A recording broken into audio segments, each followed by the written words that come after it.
Bonjour à tous. 2024 est parti pour être une année record en matière de vol de données pour la France.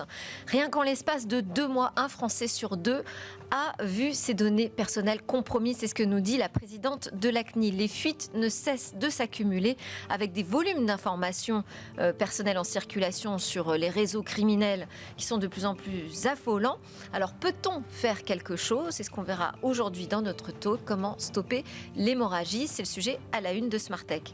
On aura également rendez-vous avec le mobile business. On regardera comment le RCS va changer la donne puisqu'il arrive enfin sur les iPhones. Mais d'abord, 3 questions sur l'innovation dans la résilience informatique. C'est en ouverture aujourd'hui. Quel sujet important, la résilience des systèmes d'information. On en parle tout de suite avec Yosra Jaraya. Bonjour. Bonjour Delphine. Vous êtes la directrice générale et cofondatrice d'Astran, éditeur de logiciels spécialisés en résilience digitale. Alors, c'est cette capacité en fait des entreprises à pouvoir continuer le cœur de leur activité en cas de crise informatique. C'est vraiment devenu un sujet qui préoccupe énormément tous les responsables de systèmes d'information parce qu'il y a de plus en plus d'attaques, parce qu'aussi il y a des nouvelles règles qui arrivent et qui vont imposer des obligations. Quelle est la mesure des enjeux déjà sur ce sujet de résilience ? Ce qui est extrêmement important, c'est que les entreprises, y compris celles que traditionnellement on considère comme bien protégées des cyberattaques, ont fini par admettre qu'en réalité, on ne peut pas échapper à certaines cyberattaques, et notamment les cyberattaques par ransomware. Il y en aura d'ici 2031 toutes les 2 secondes. Si on ne fait rien ou si on reste au statu quo actuel sur la manière de protéger les données? Si on ne fait rien, c'est encore pire. D'accord. C'est en tenant compte de tous les efforts qu'on fait déjà pour les éviter. Waouh. Et donc, en fait, ce qui s'est passé, c'est qu'il y a eu un shift dans l'esprit des COMEX, des boards, des grands groupes, qui est d'aller d'un investissement sur le fait de les éviter vers un investissement pour que l'entreprise puisse se poursuivre, même lorsqu'elle est sous une cyberattaque majeure. Alors justement, comment est-ce qu'on peut aborder ce sujet de la résilience, j'ai envie de dire, avec un œil neuf? Qu'est-ce qu'on peut faire aujourd'hui qu'on ne faisait pas jusqu'ici? Oui, alors traditionnellement, on faisait une cartographie très compliquée de tout le système d'information et on essayait de faire les sujets les uns après les autres. Et en fait, ce qui a changé aujourd'hui, c'est que depuis que les dirigeants se sont saisis du sujet, il y a une plus forte priorisation. Donc il y a un concept qui s'est développé qu'on peut appeler Minimum Viable Company, c'est-à-dire qu'on va discuter directement avec le dirigeant d'entreprise et lui dire si tout s'arrête, qu'est-ce qui ne doit pas s'arrêter. D'accord. Et donc on va avoir un nombre de processus critiques très limité et on va se concentrer sur eux, aussi bien en termes de reconstruction du système d'information que pour maintenir la continuité d'activité. On va aller que sur cela en priorité. Et ça, c'est une démarche assez innovante qui commence à être adoptée par les grands groupes français. Donc là, c'est vraiment une approche proactive, finalement. J'ai vu qu'Astran avait breveté une architecture de plateforme de stockage sécurisée et immuable, vous dites. C'est pour ça que je vous ai invité. Mais qu'est-ce que c'est? Qu'est-ce que ça change? Elle est où l'innovation? Alors, c'est la particularité d'Astran, c'est qu'on ne se propose pas simplement d'héberger les processus critiques, mais on va y ajouter une plateforme de stockage hautement résiliente et sécurisée. Et ce qu'on a breveté, c'est une architecture qui va permettre, plutôt que de stocker la donnée directement chez un cloud provider et de dépendre de lui, en fait, de d'abord l'encoder, la fragmenter et de distribuer les fragments sur plusieurs lieux de stockage différents au choix du client. Ce qui fait qu'en fait, à quoi ça sert tout ça? Ça va permettre, en cas de cyberattaque, que cette architecture-là, elle reste toujours disponible et donc que les données qui sont là soient disponibles, y compris lorsque le reste ne fonctionne plus. Mais comment est-ce qu'on peut s'en assurer? Et puis aussi, ma deuxième question, c'est que vous avez convaincu notamment un grand groupe industriel français. Qu'est-ce que ça engage comme transformation, en fait, de se dire maintenant, à partir d'aujourd'hui, je vais utiliser une nouvelle architecture de stockage? C'est compliqué à mettre en œuvre? Faut tout changer? On repart de zéro? Non, on ne change rien au système informatique existant. En fait, nous, on va venir à côté comme un système informatique d'urgence, complètement indépendant. Et on va simplement faire en sorte que Donc sur ces activités critiques, exactement. C'est ça? En fait, sur ces activités critiques, d'avoir un endroit où sont décrits les processus critiques de continuité d'activité, de reconstruction du système informatique. Et ensuite, on va, par ce qu'on appelle des API, on va pouvoir aller récupérer dans le système principal, sans le changer en aucune manière, mais aller récupérer un duplicata des données les plus critiques, ce qu'on va appeler les joyaux de la couronne, pour que celles-ci restent tout le temps disponibles à la disposition de l'utilisateur quand il en a besoin. Merci, je crois que j'ai tout compris. Merci, Yosra Jaraya. Je rappelle que vous êtes la directrice générale et cofondatrice d'Astran. Merci. Et on continue sur cette thématique. Aujourd'hui, on va s'intéresser vraiment à cette explosion de fuites de données. On a l'impression qu'on n'arrivera pas à stopper l'hémorragie. Justement, c'est la question qu'on va se poser. Est-ce que c'est possible de faire quelque chose ? Les mauvaises nouvelles se sont succédées. On a eu France Travail, la CAF qui ont été piratées. Free a confirmé un piratage de données de 19 millions d'abonnés. Plutôt, c'était SFR. Il y a quelques jours, c'est Amazon qui a confirmé un vol d'informations. On parlerait de 2,8 millions de lignes de données concernant ses salariés. On peut également citer Picard, fuite de données qui concerne 45 000 clients, ou encore Molotov. Alors, perte de données, est-ce qu'on peut stopper cette hémorragie ? Pour en parler, deux invités aujourd'hui. Pauline Lausson, bonjour. Bonjour. Vous êtes directrice des opérations cyber de Cybelle Angèle, société française de cybersécurité qui est spécialisée dans la gestion de la surface d'attaque externe. Ça veut dire que tous les jours, vous allez scroller la toile, plus de 6 milliards de points de données, pour identifier des actifs d'entreprises qui seraient éventuellement exposés publiquement. Alors, c'est quoi ? Des marques, des fichiers, justement ? En fait, nous, ce qu'on va aller chercher, c'est on va utiliser les mots-clés de nos clients. Donc, ils vont être les noms des marques, les adresses IP, les noms de domaine. Et en fait, on va aller en effet à la recherche en fait, de ces mots-clés à travers en fait, un peu tout Internet, différentes parties. Nous, ce qu'on va chercher, c'est vraiment ce qui est exposé à Internet. Donc, on ne va pas faire de la brute force, on ne va pas chercher là où les portes sont fermées. Mais en fait, on se rend compte qu'en allant chercher sur ces couches qui sont laissées finalement en accès libre, en fait, on trouve énormément de données, énormément d'informations qui peuvent être critiques dans un certain nombre de cas pour nos clients. Donc, et j'ai une anecdote, j'ai rencontré un de vos clients aux assises de la cybersécurité à Monaco qui m'a dit, alors quand on a une alerte de Cybelle Angel, il faut agir très très vite parce que derrière, ça veut dire qu'il y a une menace justement d'exploitation cybercriminelle des données. Nous, la démarche, c'est vraiment d'aller chercher ce qui est critique et donc de ne pas créer du bruit, ce qui est souvent un problème en cybersécurité. Donc en général, quand on embête nos clients avec des alertes, c'est qu'il se passe vraiment quelque chose. Ouais, bon. À côté de vous, Arnaud Pilon. Alors, durant 10 ans, vous avez travaillé pour l'ANSSI, la grande agence nationale française de sécurité des systèmes d'information. Vous avez notamment été responsable des activités d'investigation numérique et du pilotage des incidents de sécurité visant des intérêts de l'État. Aujourd'hui, vous êtes le responsable des activités de réponse aux incidents de Synactive, qui est une référence française aussi en matière d'évaluation en cybersécurité et puis aussi de sécurité offensive. Bonjour à tous les deux. Je voulais démarrer avec ce que nous dit la CNIL, donc notre gardienne des données personnelles finalement en France, qui nous dit que ça va être une année record en matière de vol de données pour la France. Rien qu'au début de l'année, en l'espace de 2 mois, un Français sur 2 a vu ses données personnelles compromise, a résumé sa présidente, Marie-Laure Denis. Alors, sans rentrer dans le détail, parce qu'on va le faire au fil de ce talk, mais déjà, est-ce que oui ou non, vous pensez qu'on peut faire quelque chose pour stopper cette hémorragie de données ? Faut être positif. Je pense que c'est important. Nous, on travaille dans ce secteur-là au quotidien. C'est ce qu'on fait, protéger nos clients de ces potentielles menaces, notamment les fuites de données. Oui, ça demande du budget, ça demande de l'effort, des équipes, que ce soit en interne ou en externe. Mais je pense que oui. Vous répondez oui. On va voir justement comment, pourquoi. Et vous répondez oui, non, peut-être ? Là, faut être aussi positif dans le sens où il existe des solutions techniques, il existe des solutions, la cybersécurité, c'est la sécurité informatique auparavant. Il existe tout un tas de méthodes aussi, de méthodologies qui sont reconnues, poussées par l'ANSSI et d'autres entités. Après, ce qu'il faut voir, c'est que tout le monde doit bien percevoir ce risque aussi, cyber, et à tous les échelons de l'entreprise aussi, parce que c'est aussi des questions de moyens. C'est quelque chose qui doit être mis en place aussi régulièrement. C'est pas juste un outil qu'on va poser, c'est quelque chose de continu. Que ce soit en détection de fuite ou dans les audits de sécurité, c'est des fonctions qui doivent être faites régulièrement parce que c'est un travail qui doit être au quotidien, aussi des attaquants sur les surfaces qui sont exposées, que ce soit en interne ou en externe. Alors moi, je suis ravie, moi aussi j'ai envie d'être positive, mais ce que je constate, c'est que pour l'instant, c'est non.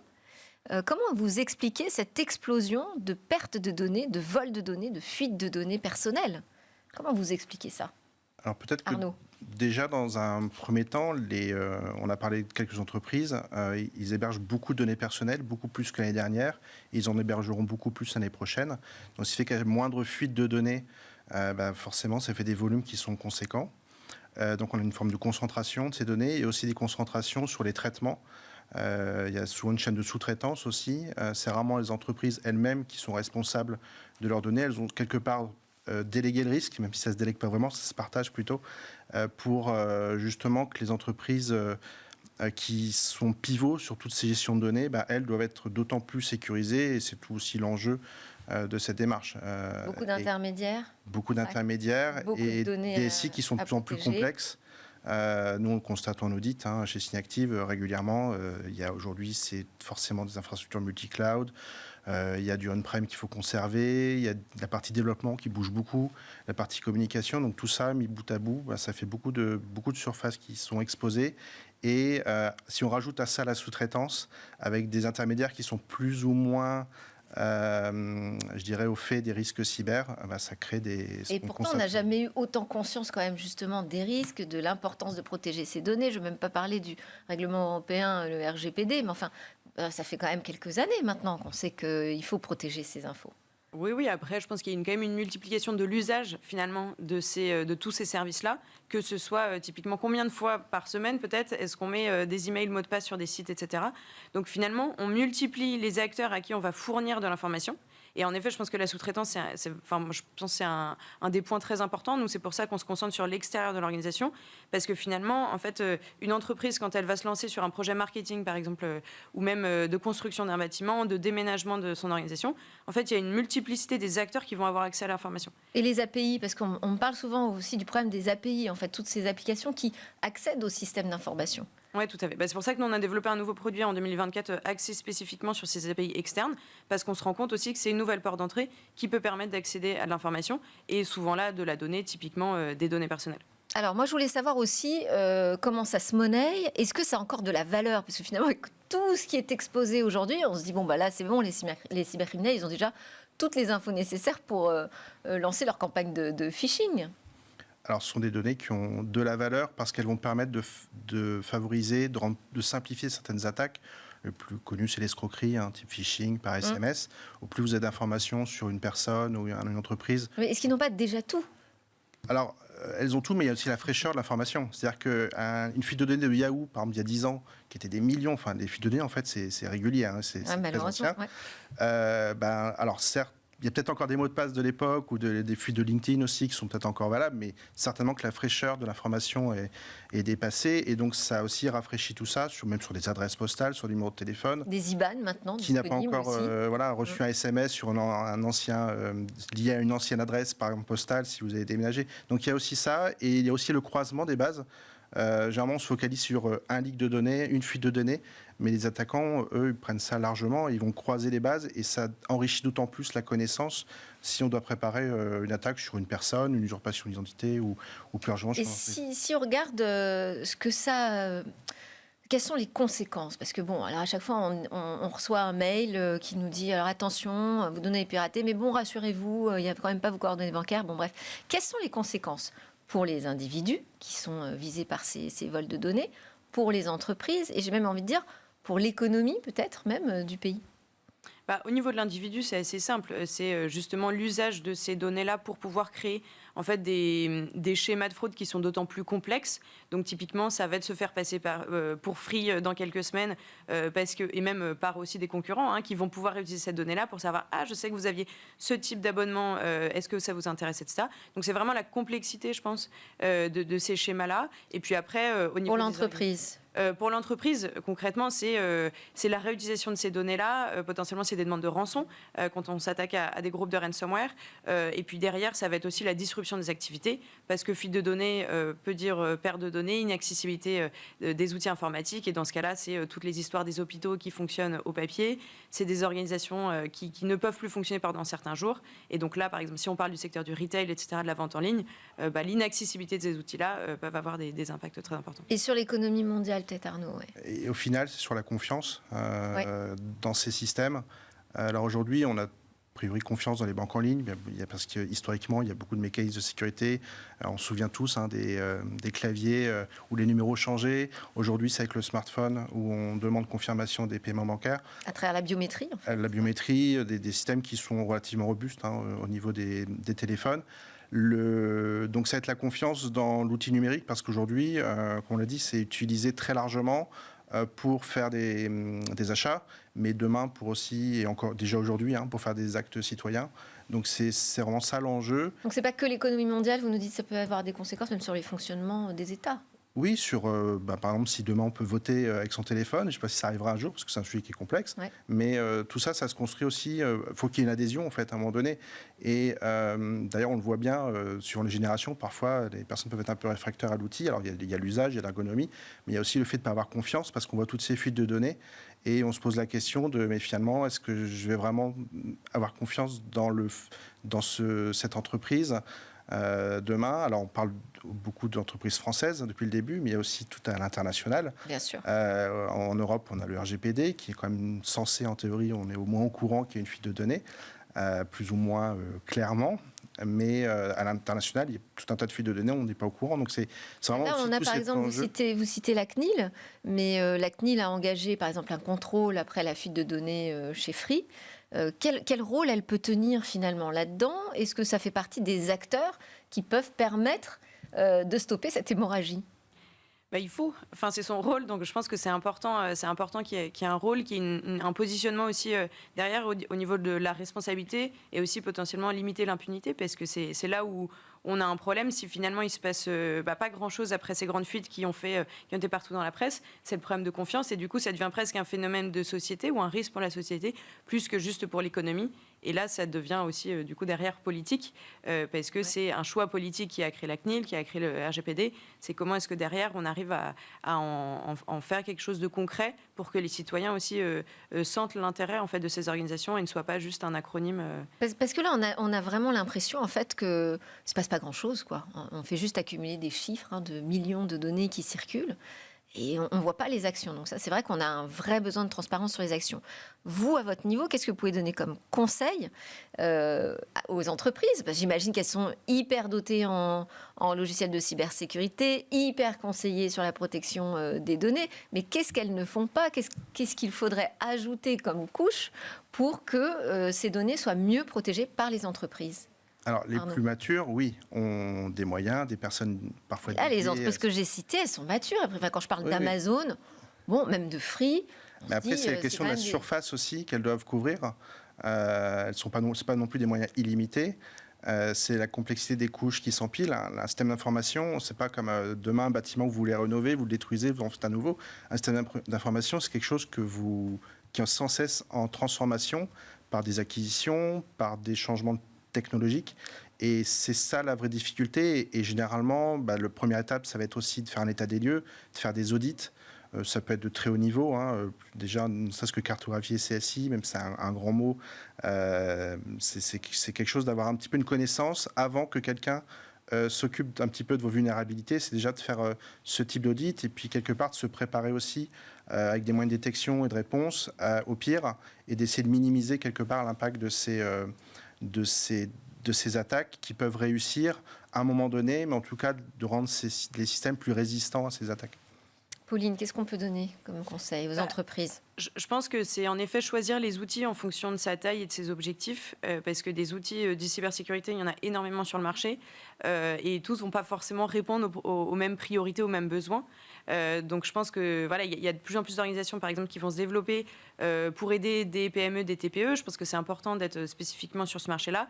Et sur les grandes organisations, se dire que c'est toujours un travail continu. La surface d'attaque, elle augmente constamment, et il faut pouvoir se dire, ok, on a tout ça ça en faire, mais il y a aussi cette nouvelle partie, typiquement par exemple sur la partie API, où on voit une grande différence de maturité entre nos prospects, entre les organisations, et même entre deux organisations du CAC 40. Il ne faut pas se dire, parce qu'il y a le même chiffre d'affaires, ou c'est une grande diversité en fonction des secteurs, il y a quand même des secteurs typiquement banque-assurance, parce qu'il y a une régulation, elles ont été obligées très tôt d'investir beaucoup plus d'argent justement dans ce type de solution pour respecter ces réglementations, là où d'autres secteurs aujourd'hui sont plus à la traîne.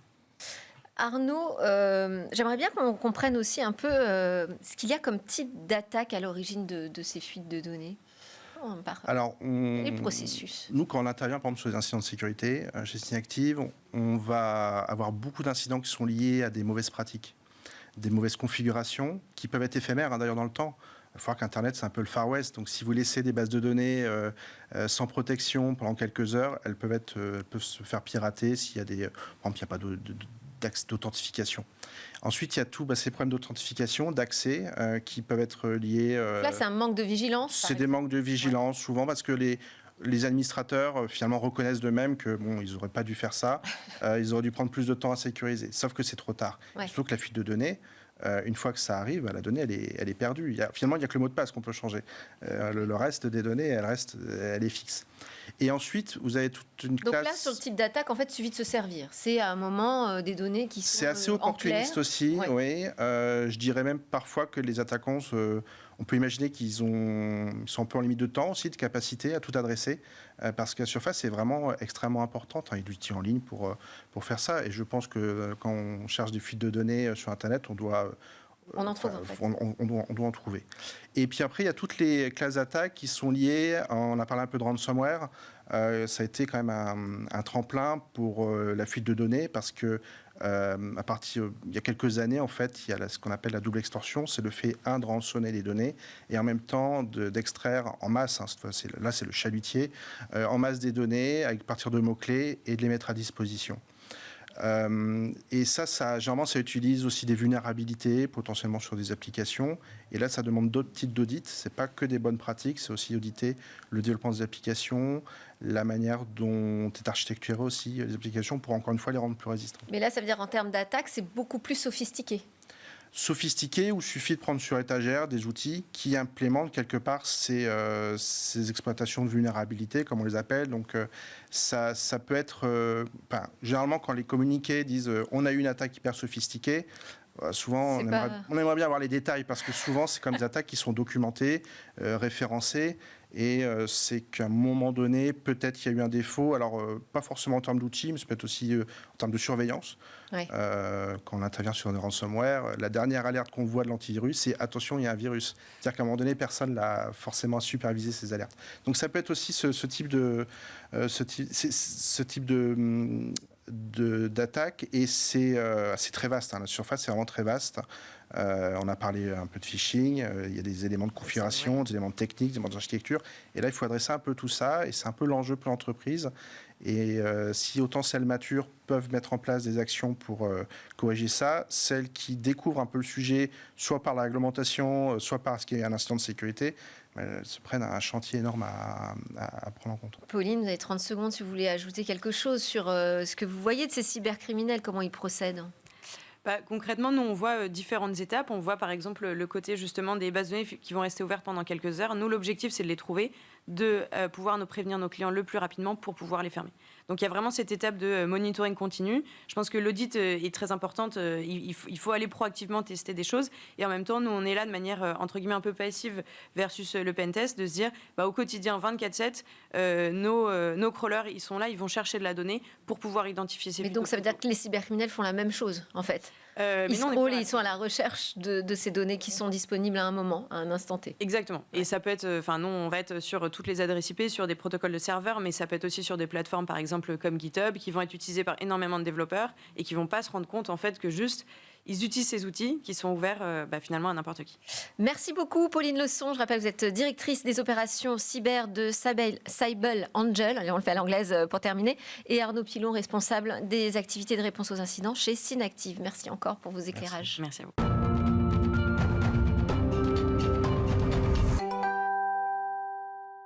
Le rendez-vous mobile business, c'est avec Jérôme Bouteiller, le fondateur d'écranmobile.fr. Bonjour Jérôme. Bonjour Delphine. Aujourd'hui, vous vous penchez sur le RCS, donc un nouveau format de messaging qui est le successeur du SMS et qui arrive enfin sur iPhone. Oui, effectivement, un lancement qui s'est fait attendre, parce que le SMS a été lancé dans les années 90, le MMS dans les années 2000. Il y a eu un faux départ au début des années 2010 avec la norme Join, qui avait été lancée par certains opérateurs, mais il a fallu attendre effectivement 2016, je crois, avec la définition de la norme RCS, Rich Communication Services, par la puissante GSM Association qui réunit les opérateurs du monde entier pour avoir un vrai successeur. Ouais. Donc là, on peut parler d'un lancement universel ? Alors, les opérateurs se sont mis d'accord à la fin des années 2000, mais il fallait encore convaincre les géants du monde du smartphone. Alors, heureusement pour eux, il y a Google qui a très vite affiché son soutien au RCS avec le lancement de ce format, non seulement dans sa gamme de smartphones Pixel, mais surtout dans le logiciel de messagerie Message des smartphones Android. Il a fallu ensuite séduire d'autres constructeurs de smartphones Android. On peut citer Samsung, qui avait ses propres logiciels de messaging sur ses smartphones Android. Et puis, évidemment, la dernière prise en date importante, c'est Apple, qui, après avoir longtemps tergiversé, a décidé de déployer le RCS sur les iPhones. Et ça y est, il arrive effectivement sur les iPhones avec iOS 18.2. Alors, si vous avez SFR, Free ou Bouygues Télécom, ça y est, ça fonctionne depuis quelques jours. Et si vous êtes chez Orange, ça devrait être fonctionnel dans les toutes prochaines semaines. Et ça fait combien de personnes qui peuvent aujourd'hui envoyer ou recevoir des RCS ? Alors, d'après des chiffres qui sont publiés cette semaine par la F2M, l'association qui réunit les solutions multi-opérateurs, on aurait 28 millions de smartphones sur le marché français. Ça correspond au 1er octobre à peu près à 48% du parc, mais avec l'arrivée de l'iPhone, on va très probablement franchir le seuil des 50% du parc avant la fin de cette année. Au niveau mondial, le chiffre qui circule depuis le début de l'année, c'est 1 milliard d'utilisateurs actifs sur le RCS, c'est un chiffre fourni par Google, mais également mécaniquement avec l'arrivée de l'iPhone, on devrait atteindre les 2 milliards sans doute début 2025, et puis peut-être même encore doubler ce chiffre pour toucher l'intégralité du parc de smartphones d'ici la fin de cette décennie. Pour mettre les chiffres en perspective, la messagerie mobile aujourd'hui la plus populaire, c'est WhatsApp, et elle a environ 2,5 milliards d'utilisateurs actifs chaque mois. Ça donne la mesure. Qu'est-ce qu'on peut faire ? Parce que pour ceux qui n'ont pas encore testé, qu'est-ce qu'on peut faire de plus avec un RCS qu'avec un SMS ? Alors, RCS, il y a Rich, Communication Services, et on va enrichir l'interface, rien à voir avec l'austérité du SMS et son écran noir et blanc. Là, on va avoir de la couleur, des images, des vidéos, des carousels, des QR codes, des cartes, et voilà, tous les éléments multimédia qu'on a en droit aujourd'hui de s'échanger dans une application de messagerie moderne. On va également enrichir les conversations, conversations à deux, conversations de groupe, conversations chiffrées. On va pouvoir aussi s'envoyer des messages audio, des messages vidéo. Et puis il y a également l'arrivée du business messaging, l'arrivée des communications de marque avec une certification des émetteurs, plus de sécurité. Et puis également pour les marques, beaucoup d'analytics sur les performances de leurs messages commerciaux. Donc c'est très attendu ce RCS par les entreprises, j'imagine. Alors effectivement, d'après la F2M, une fois de plus, il y a aujourd'hui plus de 170 annonceurs qui testent le RCS, un chiffre en hausse de plus de 30% au cours des derniers mois. On rappelle, c'est un canal qui n'est pas gratuit pour les marques, ça coûte quelques centimes d'envoyer un RCS. On peut aussi avoir des sessions de 24 heures avec des communications illimitées pour les consommateurs, mais c'est un canal qui est assez performant. Les taux d'ouverture dépassent les 70%, c'est 5 fois plus que l'emailing. On a aussi des taux de clics qui sont souvent à 2 chiffres. Et donc, pour beaucoup de marques, aujourd'hui, c'est un canal considéré comme rentable. Et donc, elles vont poursuivre leurs investissements. Et du côté de ce RCS Business Messaging, quelles sont les innovations ? Alors, il y a 2 grosses innovations qui sont attendues dans les prochains mois. La première, c'est ce que les opérateurs appellent le P2A. C'est en gros des messages qui sont à l'initiative des consommateurs, pas uniquement les marques qui écrivent aux consommateurs, c'est les consommateurs qui démarrent la conversation et ça va ouvrir tout un champ des possibles dans le domaine de la relation client. Il y a aussi l'arrivée du paiement qui devrait se faire soit au travers de WebView, soit au travers de l'application Wallet du smartphone. Et là, on peut anticiper des use cases en matière de commerce électronique, probablement au début pour des tickets de train ou de métro, mais pourquoi pas demain aussi pour des produits physiques. Et donc avec le RCS, les marques vont pouvoir faire de la publicité, elles le font déjà, du commerce électronique et de la relation client. Ça va couvrir l'ensemble en fait de leur problématique marketing. Merci beaucoup Jérôme Bouteiller, fondateur d'écranmobile.fr. Merci pour vos éclairages et puis merci à vous de nous suivre sur la chaîne Be Smart for Change. Vous pouvez aussi nous retrouver en podcast bien évidemment. C'était Smart Tech et on se retrouve très bientôt pour une nouvelle discussion sur la tech.